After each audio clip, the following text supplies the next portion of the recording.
Praise the lord. మీ అందరికీ ప్రభువైన యేసు నామం పేట వందనాలు చెల్లిస్తున్నాను.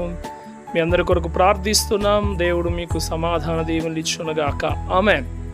ప్రత్యేకంగా ఈరోజు మీతో నేను తెలియచేయాలనుకుంటున్నాను. ఉప్పు గురించి చెప్దాం అనుకుంటున్నాను. ఉప్పులో 3 గుణాలు ఉన్నాయి. 1 రుచినిస్తుంది, 2 కరిగిపోతుంది, 3ది నిలువ ఉండే వాటిని పాడైపోకుండా కాపాడుతుంది. అలాగే మనిషి జీవితంలో కూడా 3 లక్షణాలు కలిగి ఉండాలి మనిషి. 1 రుచికరమైన జీవితం జీవించాలి, దేవునికైనాను మనుషులకైనాను. 2వది మనుషులందరితో కలిసిపోయే విధంగా తన జీవితం ఉండాలి. 3వది సమాధానంగా కలిసిపోవాలి.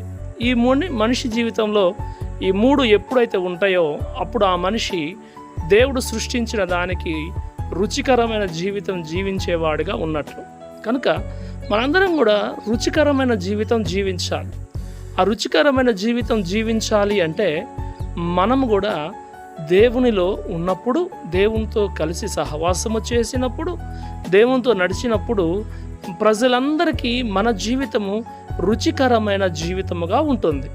అటు రుచికరమైన జీవితాన్ని దేవుడు మీ అందరికీ కలగచేయాలని నేను ఆశిస్తున్నాను. దేవుడు మిమ్మల్ని దీవించునుగాక. ఆమేన్.